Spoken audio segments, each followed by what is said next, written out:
Hello ವೀಕ್ಷಕರೇ, ಬಜರಂಗಿ ಕನ್ನಡ ಚಾನಲ್ಗೆ ಸ್ವಾಗತ ಸುಸ್ವಾಗತ. ಈ ಮನುಷ್ಯ ಜನ್ಮ ನಮಗೆ ಸುಮ್ಮನೆ ಸಿಕ್ಕಿದ್ದಲ್ಲ. ಎಷ್ಟೋ ಲಕ್ಷಾಂತರ ಜನ್ಮಗಳಲ್ಲಿ ಮಾಡಿದ ಪುಣ್ಯದ ಫಲವಾಗಿ ಇದು ನಮಗೆ ಸಿಕ್ಕಿದೆ ಎಂದು ಜ್ಞಾನಿಗಳು ಹೇಳುತ್ತಾರೆ. ಲೆಕ್ಕವಿಲ್ಲದಷ್ಟು ಜೀವರಾಶಿಗಳನ್ನು, ಕ್ರಿಮಿಕೀಟಗಳನ್ನು, ಪ್ರಾಣಿ ಪಕ್ಷಿಗಳನ್ನು ದಾಟಿ ಬಂದ ನಂತರವಷ್ಟೇ ಭಗವಂತನ ಕೃಪೆಯಿಂದ ಈ ಮನುಷ್ಯ ದೇಹ ನಮಗೆ ಸಿಗುತ್ತದೆ.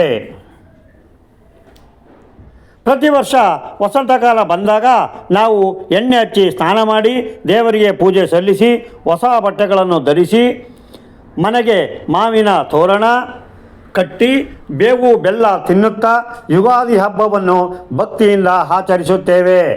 ಆದರೆ ಯುಗಾದಿ ಎಂದರೆ ಕೇವಲ ಹೊಸ ಬಟ್ಟೆ ಹಾಕುವ, ಸಿಹಿ ಊಟ ಮಾಡುವ ಅಥವಾ ಬೇವು ಬೆಲ್ಲ ತಿನ್ನುವ ಒಂದು ಸಾಮಾನ್ಯ ಹಬ್ಬವಲ್ಲ.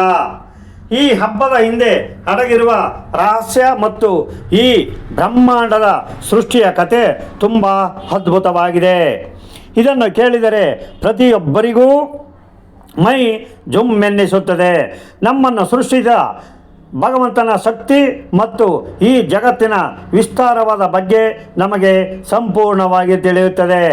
ಆದರೆ ಯುಗಾದಿ ಎಂದರೆ ಕೇವಲ ಹಬ್ಬವಲ್ಲ, ಇದರ ಹಿಂದೆ ಒಂದು ದೊಡ್ಡ ರಹಸ್ಯವಿದೆ. ಯುಗ ಎಂದರೆ ಕಾಲ, ಆದಿ ಎಂದರೆ ಆರಂಭ. ಅಂದರೆ ಈ ಇಡೀ ಜಗತ್ತು ಸೃಷ್ಟಿಯಾದ ಮೊದಲ ದಿನವೇ ಈ ಯುಗಾದಿ. ಸೃಷ್ಟಿಕರ್ತ ಬ್ರಹ್ಮದೇವರು ಈ ಭೂಮಿ, ಆಕಾಶ, ಸೂರ್ಯ, ಚಂದ್ರ ಮತ್ತು ನಕ್ಷತ್ರಗಳನ್ನು ಸೃಷ್ಟಿಸಿದ ಆ ಪುಣ್ಯ ದಿನದ ಕಥೆ ನಿಜಕ್ಕೂ ಅದ್ಭುತವಾಗಿದೆ. ಶೂನ್ಯದಿಂದ ಈ ಸುಂದರ ಲೋಕ ಹೇಗೆ ಸೃಷ್ಟಿಯಾಯಿತು? ಬ್ರಹ್ಮದೇವರು ಈ ಕಾಲಚಕ್ರವನ್ನು ಹೇಗೆ ಶುರು ಮಾಡಿದರು? ಈ ಎಲ್ಲ ರೋಚಕ ವಿಷಯಗಳನ್ನು ಇವತ್ತಿನ ವಿಡಿಯೋದಲ್ಲಿ ವಿವರವಾಗಿ ತಿಳಿಯೋಣ. ಈ ದೈವಿಕ ಕಥೆಯನ್ನು ಎಲ್ಲೂ ಸ್ಕಿಪ್ ಮಾಡದೆ ಕೊನೆಯವರೆಗೂ ಕೇಳಿ. ಆದರೆ ಅದಕ್ಕೂ ಮೊದಲು ನನ್ನದೊಂದು ಸಣ್ಣ ವಿನಂತಿ. ದಯವಿಟ್ಟು ವಿಡಿಯೋನ ಲೈಕ್ ಮಾಡಿ ಮತ್ತು ಕಮೆಂಟ್ನಲ್ಲಿ ಜೈ ಮಹಾವಿಷ್ಣು ಅಥವಾ ನಿಮಗೆ ಇಷ್ಟವಾದ ದೇವರಿನ ಹೆಸರನ್ನು ಬರೆದು ದೇವರಿಗೆ ನಿಮ್ಮ ಕೃತಜ್ಞತೆಯನ್ನು ಹೇಳಿ. ಈಗ ಕಥೆಗೆ ಬರೋಣ. ವೀಕ್ಷಕರೇ, ಈ ಭೂಮಿ ಹುಟ್ಟುವ ಮುನ್ನ ಹಾಗೂ ಸಮಯ ಎಂಬುದು ಶುರುವಾಗುವುದಕ್ಕಿಂತ ಮೊದಲು ಈ ಬ್ರಹ್ಮಾಂಡ ಹೇಗಿತ್ತು ಗೊತ್ತೇ? ಒಂದು ದಿನ, ವಾರ, ತಿಂಗಳು ಅಥವಾ ಋತುಗಳೆಂಬ ಯಾವುದೇ ಲೆಕ್ಕಾಚಾರವಿರಲಿಲ್ಲ.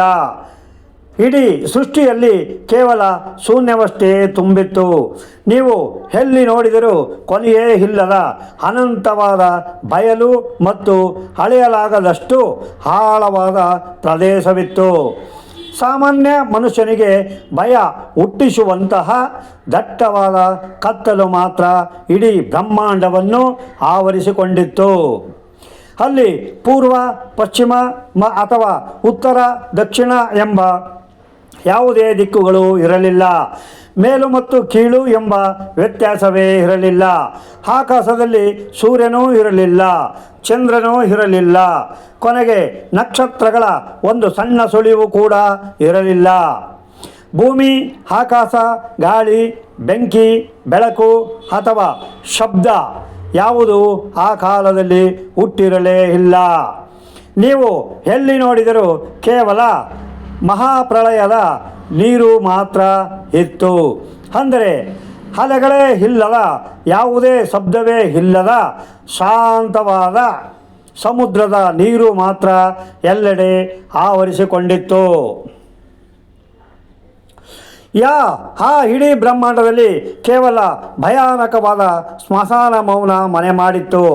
ಆ ನಿಶ್ಶಬ್ದವಾದ ದಟ್ಟವಾದ ಕತ್ತಲಿನಿಂದ ಕೂಡಿದ ಪ್ರಳಯದ ನೀರಿನ ಮೇಲೆ ಸಾವಿರಾರು ಹೆಡೆಗಳನ್ನು ಬಿಚ್ಚಿ ಮಲಗಿದ್ದ ಆದಿಶೇಷನ ಮೃದುವಾದ ಹಾಸಿಗೆ ಮೇಲೆ ಸಾಕ್ಷಾತ್ ಜಗನ್ನಾಟಕ ಸೂತ್ರಧಾರಿ ನೆಲೆಸಿದ್ದನು. ಒಳೆಯುವ ದೈವಿಕ ನಾಗಮಣಿಗಳನ್ನು ಒತ್ತಿದ್ದ ಆ ಆದಿಶೇಷನ ಮೇಲೆ ಭಗವಾನ್ ವಿಷ್ಣುವು ಕಣ್ಣು ಮುಚ್ಚಿ ಯೋಗ ನಿದ್ರೆಯಲ್ಲಿ ಪರಮ ಶಾಂತಿಯಿಂದ ವಿಶ್ರಮಿಸುತ್ತಿದ್ದನು. ಆತನ ಮುಖದಲ್ಲಿ ಇಡೀ ಜಗತ್ತಿನ ಶಾಂತಿ ನೆಲೆಸಿತ್ತು. ಆತನ ಪಾದದ ಬಳಿ ಕುಳಿತು ಸಾಕ್ಷಾತ್ ಮಹಾಲಕ್ಷ್ಮಿಯು, ಜಗತ್ತಿನ ಸಮಸ್ತ ಸಂಪತ್ತಿನ ಒಡತಿಯು ಅತ್ಯಂತ ಭಕ್ತಿಯಿಂದ ಆತನ ಪಾದಗಳನ್ನು ಒತ್ತುತ್ತಾ ತನ್ನ ಪತಿಗೆ ನಿರಂತರವಾಗಿ ಸೇವೆ ಮಾಡುತ್ತಿದ್ದಳು. ಯುಗ ಯುಗಾಂತರ ಕಾಲ ಎನಿಸಲಾಗದಷ್ಟು ಲೆಕ್ಕಕ್ಕೆ ಸಿಗದಷ್ಟು ಶತಮಾನಗಳ ಕಾಲ, ಕಲ್ಪಗಳ ಕಾಲ ಆ ಪ್ರಳಯದ ಕತ್ತಲಿನ ನೀರಿನಲ್ಲಿ ಕೇವಲ ಆದಿಶೇಷ ತಾಯಿ ಮಹಾಲಕ್ಷ್ಮಿ ಮತ್ತು ಯೋಗನಿದ್ರೆಯಲ್ಲಿದ್ದ ಶ್ರೀಮನ್ ನಾರಾಯಣ ಮಾತ್ರ ಇದ್ದರು. ಭಗವಂತನು ತನ್ನೊಳಗೆ ಇಡೀ ಬ್ರಹ್ಮಾಂಡವನ್ನು, ಕೋಟ್ಯಾಂತರ ಜೀವಿರಾಶಿಗಳ ಸೂಕ್ಷ್ಮ ಆತ್ಮಗಳನ್ನು ಅಡಗಿಸಿಕೊಂಡು ಹೊರಗೆ ಅತ್ಯಂತ ಶಾಂತವಾಗಿ ಮಲಗಿದ್ದನು. ಈ ಸ್ಥಿತಿಯನ್ನು ಮಹಾ ಪ್ರಳಯದ ಕಾಲ ಎನ್ನುತ್ತಾರೆ. ಹೀಗೆ ಕೋಟ್ಯಾಂತರ ದಿವ್ಯ ವರ್ಷಗಳು ಕಳೆದ ನಂತರ ಕಾಲಚಕ್ರವು ಮತ್ತೆ ತಿರುಗುವ ಸಮಯ ಹತ್ತಿರವಾಗುತ್ತದೆ. ಈ ಜಗತ್ತಿನ ಜೀವರಾಶಿಗಳು ತಮ್ಮ ಕರ್ಮಗಳನ್ನು ಮಾಡಲು ಅವರಿಗೆ ಮತ್ತೊಂದು ಅವಕಾಶ ನೀಡುವ ಕಾಲ ಒದಗಿ ಬರುತ್ತದೆ.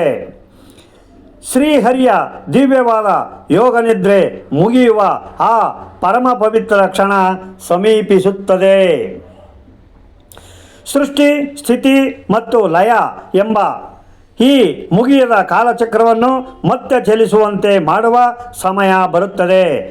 ಶೂನ್ಯದಿಂದ ಆವೃತವಾದ ಕತ್ತಲೆಯಲ್ಲಿ ಮುಳುಗಿರುವ ಈ ಜಗತ್ತನ್ನು ಮತ್ತೆ ಸೃಷ್ಟಿಸಬೇಕು ಎಂಬ ಸಂಕಲ್ಪ ಭಗವಂತನ ಮನಸ್ಸಿನಲ್ಲಿ ಮೂಡುತ್ತದೆ.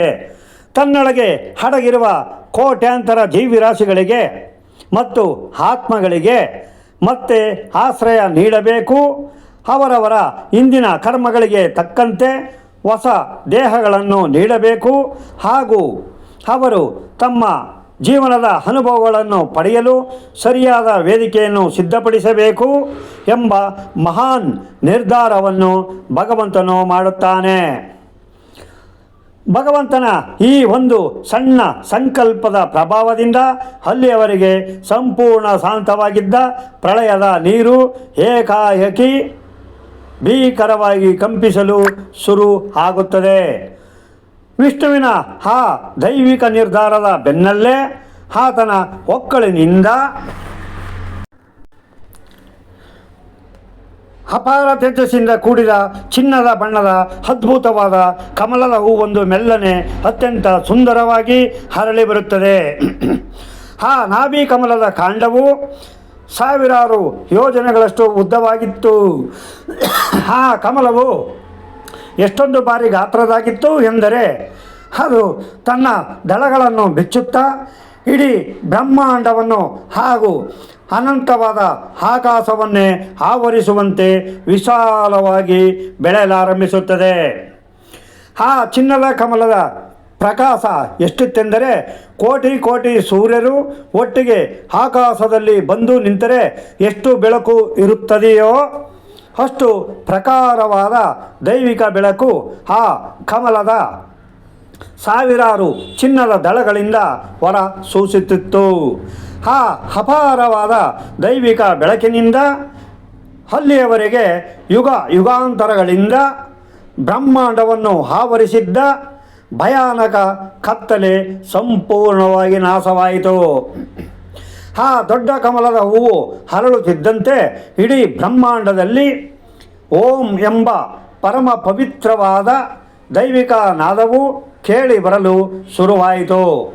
ಆ ಓಂಕಾರದ ಶಬ್ದವು ಪ್ರಳಯದ ನಿಶ್ಚಲವಾದ ನೀರಿನಲ್ಲಿ ದೊಡ್ಡ ದೊಡ್ಡ ಅಲೆಗಳನ್ನು ಸೃಷ್ಟಿಸಿತು. ಇದು ಜಗತ್ತು ಮತ್ತೆ ಎಚ್ಚರಗೊಳ್ಳುತ್ತಿದೆ ಮತ್ತು ಜೀವಕಳೆ ಪಡೆಯುತ್ತಿದೆ ಎನ್ನುವುದರ ಸೂಚನೆಯಾಗಿತ್ತು. ಹಾಗೆ ವಿಷ್ಣುವಿನ ಒಕ್ಕಳಿನಿಂದ ಹುಟ್ಟಿ ಬಂದ ಆ ದಿವ್ಯವಾದ ಅತ್ಯಂತ ದೊಡ್ಡದಾದ ಹಾಗೂ ಪ್ರಕಾರವಾದ ಕಮಲದ ಹೂವಿನ ಮಧ್ಯದಲ್ಲಿ ಆ ಚಿನ್ನದ ದಳಗಳ ನಡುವೆ ಒಂದು ದೈವಿಕ ಶಕ್ತಿಯು ಕಾಣಿಸಿಕೊಳ್ಳುತ್ತದೆ. ಆ ಶಕ್ತಿಯೇ ಸೃಷ್ಟಿಕರ್ತನ ಉದಯ. 4 ದಿಕ್ಕುಗಳನ್ನು ಒಟ್ಟಿಗೆ ನೋಡವಲ್ಲ 4 ಮುಖಗಳನ್ನು ಹೊಂದಿದ್ದ ಅತ್ಯಂತ ತೇಜಸ್ವಿಯಾದ 4 ವೇದಗಳ ಸ್ವರೂಪಿಯಾದ ಹಾಗೂ ಸಂಪೂರ್ಣ ಜ್ಞಾನದ ಮೂರ್ತಿಯಾದ ಸಾಕ್ಷಾತ್ ಚತುರ್ಮುಖ ಬ್ರಹ್ಮನು ಆ ಕಮಲದ ಹೂವಿನೊಳಗೆ ಜನ್ಮ ತಾಳುತ್ತಾನೆ. ತನ್ನ ಜನ್ಮದ ಮೂಲಕ ಆ ಅನಂತವಾದ ಸೃಷ್ಟಿಯ ಪ್ರಥಮ ಹೆಜ್ಜೆಯನ್ನು ಬ್ರಹ್ಮದೇವನು ಇಡುತ್ತಾನೆ. ಆ ಅಗಾಧವಾದ ಕಮಲದ ಹೂವಿನಲ್ಲಿ ಅರಳಿದ ಕಣ್ಣುಗಳನ್ನು ನಿಧಾನವಾಗಿ ತೆರೆದ ಬ್ರಹ್ಮದೇವನಿಗೆ ತನ್ನ ಸುತ್ತಲೂ ಎಲ್ಲಿ ನೋಡಿದರೂ ಕೇವಲ ಪ್ರಳಯದ ನೀರು ಮತ್ತು ತನ್ನನ್ನೇ ಆವರಿಸಿರುವ ಪ್ರಖರವಾದ ಕಮಲದ ಸುವರ್ಣ ಬೆಳಕು ಮಾತ್ರ ಕಾಣಿಸುತ್ತದೆ. ಬ್ರಹ್ಮದೇವನು ತನ್ನ 4 ಮುಖಗಳಿಂದ ಪೂರ್ವ, ಪಶ್ಚಿಮ, ಉತ್ತರ, ದಕ್ಷಿಣ ಎಂದು 4 ದಿಕ್ಕುಗಳಲ್ಲಿ ನೋಡುತ್ತಾನೆ. ಆದರೆ ಅಲ್ಲಿ ಯಾರೊಬ್ಬರೂ ಯಾವೊಂದು ಸಣ್ಣ ವಸ್ತುವು ಅವನ ಕಣ್ಣಿಗೆ ಕಾಣಿಸುವುದಿಲ್ಲ. ಎಲ್ಲೆಡೆ ಕೇವಲ ಶೂನ್ಯ, ನೀರು ಮತ್ತು ಕೊನೆ ಇಲ್ಲದ ಆಕಾಶ ಮಾತ್ರ ಇರುತ್ತದೆ. ಆ ಭಯಾನಕ ನಿಶ್ಶಬ್ದ ಮತ್ತು ಒಂಟಿತನವನ್ನು ಕಂಡು ಬ್ರಹ್ಮನ ಮನಸ್ಸಿನಲ್ಲಿ ಸಾವಿರಾರು ಪ್ರಶ್ನೆಗಳು ಹುಟ್ಟುತ್ತವೆ. ಆತ ಬಹಳ ಗೊಂದಲಕ್ಕೆ ಒಳಗಾಗಿ ಈ ರೀತಿ ಆಲೋಚಿಸಲು ಶುರು ಮಾಡುತ್ತಾನೆ. ನಾನು ಯಾರು? ನಾನು ಈ ಶೂನ್ಯದಲ್ಲಿ ಎಲ್ಲಿಂದ ಬಂದೆ? ನನ್ನನ್ನು ಸೃಷ್ಟಿ ಮಾಡಿದ ಆ ಶಕ್ತಿ ಯಾರು? ನನಗೆ ತಂದೆ ತಾಯಿ ಇದ್ದಾರೆಯೇ? ನನ್ನನ್ನು ಯಾವ ಕಾರಣಕ್ಕಾಗಿ ಇಲ್ಲಿ ಸೃಷ್ಟಿ ಮಾಡಲಾಗಿದೆ? ನಾನು ಕುಳಿತಿರುವ ಈ ದೊಡ್ಡ ದೊಡ್ಡ ಕಮಲದ ಹೂವು ಎಲ್ಲಿಂದ ಬೆಳೆದು ಬಂದಿದೆ? ಈ ನೀರಿನ ಅಡಿಯಲ್ಲಿ ಏನಿದೆ? ಹೀಗೆ ತನ್ನ ಹುಟ್ಟಿನ ರಹಸ್ಯ ತಿಳಿಯದೆ ಆತ ಒದ್ದಾಡುತ್ತಾನೆ. ಆತನಲ್ಲಿ ನಾನೇ ಈ ಜಗತ್ತಿಗೆ ಮೊದಲಿಗ ಎಂಬ ಅಹಂಕಾರ ಹಾಗೂ ತನ್ನ ಮೂಲದ ಬಗ್ಗೆ ತಿಳಿಯದ ಅಜ್ಞಾನ ಎರಡೂ ಒಟ್ಟಿಗೆ ಸೇರಿಕೊಳ್ಳುತ್ತವೆ. ತನ್ನ ಹುಟ್ಟಿನ ರಹಸ್ಯವನ್ನು ಹೇಗಾದರೂ ಮಾಡಿ ತಿಳಿಯಬೇಕು ಮತ್ತು ತನ್ನ ಸೃಷ್ಟಿಕರ್ತನಾದ ತಂದೆಯನ್ನು ಹುಡುಕಿ ಅವನ ದರ್ಶನ ಪಡೆಯಲೇಬೇಕು ಎಂದು ಬ್ರಹ್ಮದೇವನು ದೃಢನಾಗಿ ನಿರ್ಧರಿಸುತ್ತಾನೆ. ಆ ನೀರಿನ ಕೆಳಗೆ ಏನಿದೆ ಎಂದು ನೋಡಲು ತಾನು ಕುಳಿತಿದ್ದ ಆ ದೊಡ್ಡ ಕಮಲದ ಹೂವಿನ ಕಾಂಡದ ಒಳಗೆ ಒಂದು ಸಣ್ಣ ರಂಧ್ರದ ಮೂಲಕ ಧೈರ್ಯ ಮಾಡಿ ಪ್ರವೇಶಿಸುತ್ತಾನೆ. ಆ ಕಾಂಡದ ಮೂಲಕ ಕತ್ತಲಿನ ನೀರಿನ ಆಳಕ್ಕೆ ಇಳಿಯುತ್ತಾ 100 ವರ್ಷಗಳ ಕಾಲ, ಸಾವಿರಾರು ಯುಗಗಳ ಕಾಲ ಸತತವಾಗಿ ಪ್ರಯಾಣ ಮಾಡುತ್ತಾನೆ. ಆದರೆ ಎಷ್ಟು ಕೆಳಗೆ ಹೋದರೂ ಆ ಕಮಲದ ಕಾಂಡವು ಮುಗಿಯುವುದೇ ಇಲ್ಲ ಮತ್ತು ಅದರ ಅಂತ್ಯವು ಆತನಿಗೆ ಕಾಣುವುದೇ ಇಲ್ಲ. ತನ್ನ ಸಂಪೂರ್ಣ ದೈವಿಕ ಶಕ್ತಿಯನ್ನು ಬಳಸಿ ಕೆಳಗೆ ಇಳಿದರು. ಆ ಕಾಂಡದ ಮೂಲ ಮಾತ್ರ ಆತನಿಗೆ ಎಷ್ಟು ಹುಡುಕಿದರೂ ಸಿಗುವುದಿಲ್ಲ. ಭಗವಾನ್ ವಿಷ್ಣುವಿನ ಮಾಯೆಯನ್ನು ತಿಳಿಯಲು ಯಾರಿಗೆ ತಾನೇ ಸಾಧ್ಯ? ಭಗವಂತನ ನಾಭಿಯ ಆಳವನ್ನು ಅಳೆಯಲು ಸ್ವತಃ ಬ್ರಹ್ಮದೇವನಿಗೂ ಸಾಧ್ಯವಾಗಲಿಲ್ಲ. ಕೊನೆಗೆ ತನ್ನ ಅಸ್ತಿತ್ವದ ಮೂಲವನ್ನು ಹುಡುಕಲಾಗದೆ ಸಂಪೂರ್ಣವಾಗಿ ದಣಿದು ತನ್ನ ಶಕ್ತಿಯನ್ನೆಲ್ಲ ಕಳೆದುಕೊಳ್ಳುತ್ತಾನೆ. ಹತಾಶನಾದ ಬ್ರಹ್ಮದೇವನು ನಿರಾಸೆಯಿಂದ ಹಾಗೂ ದುಃಖದಿಂದ ತನ್ನ ಪ್ರಶ್ನೆಗಳಿಗೆ ಉತ್ತರವಿಲ್ಲದೆ ಮತ್ತೆ ಮೇಲಕ್ಕೆ ಬಂದು ಅದೇ ಕಮಲದ ಹೂವಿನ ಮೇಲೆಯೇ ಕುಳಿತುಕೊಳ್ಳುತ್ತಾನೆ. ತನ್ನ ಹುಟ್ಟಿನ ರಹಸ್ಯ ತಿಳಿಯದೆ ತನ್ನಿಂದ ಏನೂ ಸಾಧ್ಯವಿಲ್ಲ ಹಾಗೂ ತನ್ನ ಶಕ್ತಿ ಬಹಳ ಕಡಿಮೆ ಎಂದು ಬ್ರಹ್ಮದೇವನು ತಿಳಿದುಕೊಳ್ಳುತ್ತಾನೆ. ಆತನು ತನ್ನ ಅಹಂಕಾರವನ್ನು ಸಂಪೂರ್ಣವಾಗಿ ಬಿಟ್ಟು ಮುಂದೆ ಏನು ಮಾಡಬೇಕೆಂದು ತೋಚದೆ ಮೌನವಾಗಿ ತಲೆ ತಗ್ಗಿಸಿ ಕುಳಿತು ಬಿಡುತ್ತಾನೆ. ಆಗ ಆತನಿಗೆ ತನ್ನ ಅಜ್ಞಾನದ ಬಗ್ಗೆ ಚೆನ್ನಾಗಿ ಗೊತ್ತಾಗುತ್ತದೆ.